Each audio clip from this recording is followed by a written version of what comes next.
Bonjour et bienvenue dans cette nouvelle vidéo à destination des petits magiciens. Aujourd'hui, on va voir comment cultiver le socle de la foi de nos enfants.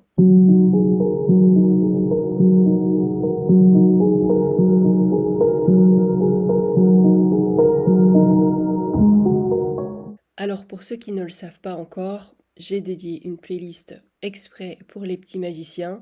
C'est une autre partie de mon activité et de mes partages qui concerne les enfants, mais principalement les parents, parce que ces ressources-là vous concernent pour pouvoir les mettre en application avec vos enfants, ou en tout cas vous apporter des pistes de réflexion, des pistes d'exploration, des petites graines de conscience comme ça que vous allez semer dans votre foyer, dans votre modèle parental, dans votre vision, dans votre façon d'être, dans votre façon d'accompagner vos enfants pour qu'ils puissent devenir des êtres libres d'être eux-mêmes, d'exprimer leur singularité avec confiance, facilité, sans crainte, sans peur du jugement, de pouvoir aller puiser directement dans leur potentiel et de ne pas perdre de temps comme nous avons pu le vivre, comme nous pouvons peut-être encore par moments le vivre de par nos nombreuses croyances, conditionnements. Donc c'est de pouvoir faciliter leur accès à leur sagesse intérieure, leur guidance intérieure, leur intuition, d'être pleinement ancrés et connectés dans le monde et à leur âme afin de pouvoir se diriger dans leur vie telle qu'ils sont amenés à le faire en respectant vraiment leur propre vérité. Et donc c'est toute une manière, une nouvelle manière d'accompagner son enfant en y amenant plus de conscience. Ce n'est pas simplement amener plus de conscience dans notre parentalité et sur l'unicité de nos enfants, mais c'est de pouvoir comme activer, insuffler ces graines qui sommeillent en eux afin qu'elles puissent fleurir sur un terrain fertile, fécond et sécure surtout, parce que c'est là qu'ils vont pouvoir se déployer selon leur propre intention d'incarnation ou mission de vie, mission d'incarnation, peu importe comment on l'appelle, mais c'est leur intention, c'est pourquoi ils sont venus s'incarner, et donc c'est de pouvoir leur offrir ces fondations solides afin qu'ils puissent s'épanouir et arpenter leur propre chemin selon ce qui est juste pour eux et pour ce qu'ils sont amenés à vivre. Et donc cultiver la foi des enfants, c'est leur apprendre à poser un regard différent sur la vie, à faire confiance au timing divin, à faire confiance à leur propre sagesse intérieure et à pouvoir aussi trouver les bonnes ressources au bon moment, de sentir cette impulsion-là jaillir à l'intérieur d'eux. Et vous le savez bien, ça ne se fait pas du jour au lendemain. Mais au plus on va focaliser son attention, poser son regard sur les éléments essentiels, ceux qui nous servent, ceux qui sont utiles à notre développement. Donc ici, on transpose ça sur le cheminement des enfants. Comme si, et bon ici c'est un laser, j'ai pas de lampe de poche à proximité, mais comme si on dirigeait un laser sur l'élément important de notre chemin. Et bien voilà en quoi la foi est essentielle justement pour renforcer ce socle intérieur. Donc développer la foi des enfants, c'est leur apprendre à croire en eux-mêmes, en la vie et en leurs capacités, même quand les choses sont difficiles. Et c'est là le plus difficile, surtout dans notre rôle de parent, c'est de pouvoir rester confiant et de transmettre cette confiance-là aux enfants. Et il existe toutes sortes d'outils pour pouvoir aider nos enfants à développer cette confiance. Mais ça passe d'abord aussi par nous, notre propre regard sur cette foi et cette confiance-là en la vie et en la justesse des choses et en nos propres ressources, qu'on a les capacités de faire face aux situations qui nous arrivent. Parce que peu importe ce qu'on dise, c'est la façon dont nous, on va agir et interagir avec la vie, avec les événements qui se produisent dans nos vies. Ça, même si ça n'en a pas l'air, mais ça va être une source d'inspiration, mais incroyable pour nos enfants, et ils vont se calibrer là-dessus, ils vont se construire là-dessus, même si ils n'en ont pas conscience encore, même si nous, on n'en a pas encore conscience, qu'on ne voit pas les effets dans le quotidien, mais Nous sommes leurs inspirations. Et ce sont des modèles qui vont s'inscrire dans leur inconscient et qui vont, à un moment donné, refaire surface. Et donc, c'est important de pouvoir les aider à cultiver cela par nous-mêmes cultiver notre propre foi. Alors, moi j'ai envie de vous offrir des clés pragmatiques pour pouvoir les accompagner au quotidien.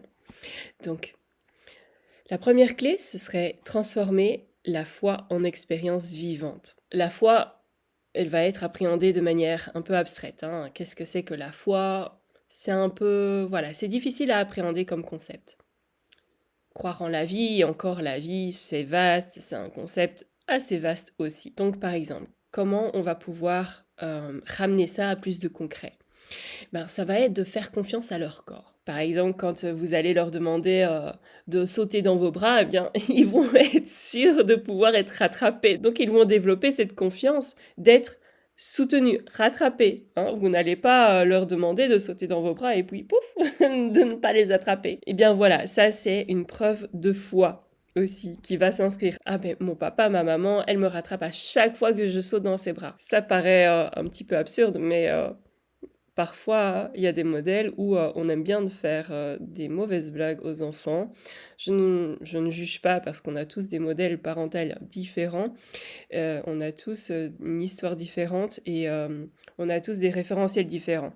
Donc, moi, je prends au cas par cas et je prends chaque configuration parentale et individuelle pour pouvoir l'ajuster et pour pouvoir mieux le comprendre, l'appréhender. Pour continuer à développer cette foi dans l'expérience de la vie, ça va être d'avoir foi en leurs capacités. Par exemple, quand ils apprennent à faire du vélo, ils apprennent à nager, ils doivent croire en eux-mêmes avant de pouvoir avoir les preuves de leur réussite.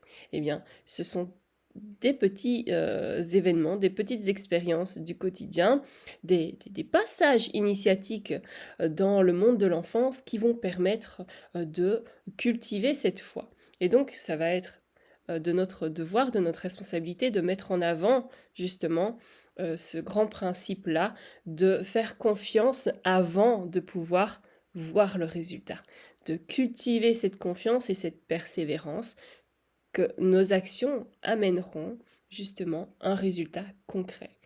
Donc faire confiance en ses capacités. Ensuite, ça va être d'avoir foi en ses proches. Un autre exemple tout simple, vous voyez, c'est très simple, mais c'est des petits détails qui, cumulés, consolident ce socle-là.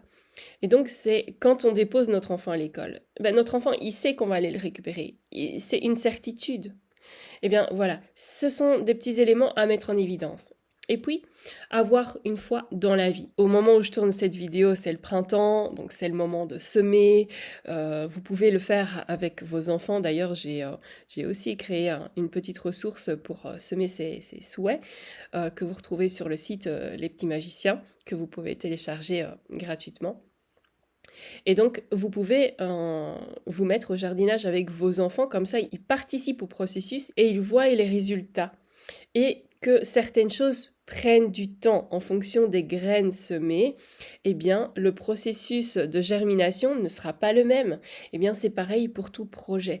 Et en mettant en lien ces grands principes-là avec des expériences concrètes de son quotidien, de sa réalité, eh bien, ça va lui permettre de développer petit à petit cette confiance-là en la vie. Un exercice que vous pouvez faire aussi pour qu'ils prennent conscience de cela, c'est de leur demander de repérer un petit moment où ils ont fait confiance à quelque chose, mais où ils n'ont pas eu de résultat immédiat. La deuxième clé, c'est d'expérimenter la puissance de la persévérance. Vous savez bien, hein, dès qu'un enfant commence à échouer dans une tâche précise, eh bien, ils vont douter de leur capacité. Là, ça va être important de leur démontrer qu'en continuant, en persévérant, ils vont cultiver leur foi. Il faut leur montrer ici que leur foi, c'est de continuer à avancer même quand c'est difficile. Prenons l'exemple d'un enfant qui apprend à lire. Quand l'enfant il apprend à lire, par exemple, eh bien, il va peut-être être découragé de par les difficultés qu'il va rencontrer. L'important, ça va être de mettre en évidence tout ce qu'il a déjà acquis, tous les efforts qu'il a développés, tous les efforts qu'il a fournis et de lui montrer son évolution à lui par rapport à là où il a commencé, par rapport à son point de départ. Ça, c'est très important. Pas par rapport à là où il est censé être, donc par rapport à une norme collective, mais par rapport à lui, son propre cheminement, son propre processus. Ça, c'est important. Alors, vous pouvez lui raconter des histoires de héros qui ont fait face à leurs difficultés, à des obstacles, qui ont douté d'eux-mêmes, de leur capacité à faire face à ces obstacles-là et qui ont continué malgré tout et qui ont bravé avec ferveur, courage, persévérance, bravoure tous les obstacles rencontrés.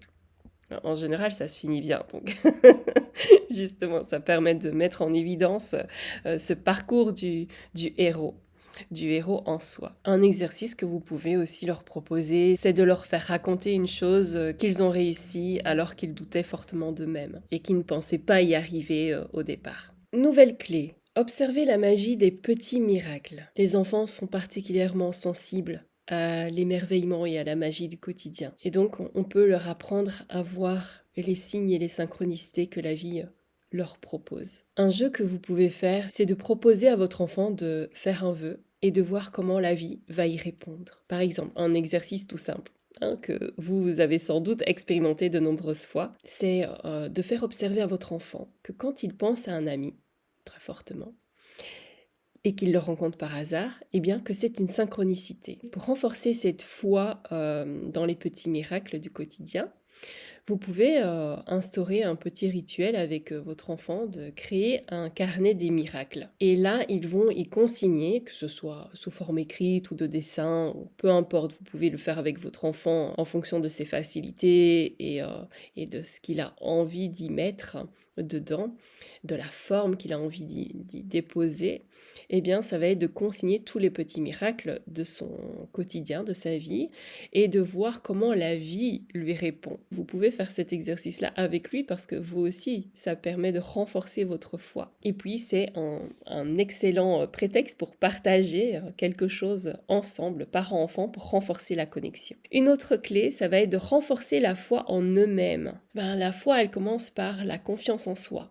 Ils sont quand même amenés, pour développer cette confiance en eux-mêmes, à développer cette écoute de leur intuition et de leur voix intérieure, de leur guidance intérieure, ou plus précisément à écouter leur cœur. Comment on peut les aider à écouter leur cœur, leur intuition, leur petite voix intérieure? Eh bien, vous pouvez leur faire un petit exercice pour qu'ils puissent développer cette connexion-là à eux-mêmes, à leur intuition.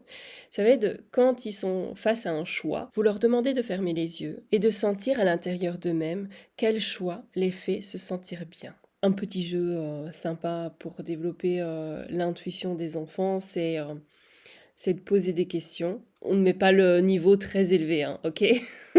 Le but, ce n'est pas leur faire douter, c'est de cultiver cette foi. Donc, c'est de leur poser des questions, laisser la réponse jaillir, et puis de vérifier. Une autre clé, ça va être de valoriser leur victoire intérieure. Par exemple, d'encourager l'expression, donc leur demander de raconter ce qui les rend fiers, de célébrer les petites victoires, donc toutes leurs petites réussites au quotidien, là où ils avaient quelques appréhensions, des doutes, des peurs. Leur apprendre aussi, et ça surtout mettre en évidence, s'il vous plaît, que l'échec n'existe pas, que ce sont des apprentissages et que ça fait partie du processus. Une petite question qu'on peut leur poser le soir avant de s'endormir, c'est leur demander quelle est la chose que tu as faite aujourd'hui qui te rend fier. Et bien sûr, la foi, c'est comme un muscle, ça a besoin de se travailler, ça a besoin de se renforcer. Plus on va l'entraîner, plus on va y poser de la conscience sur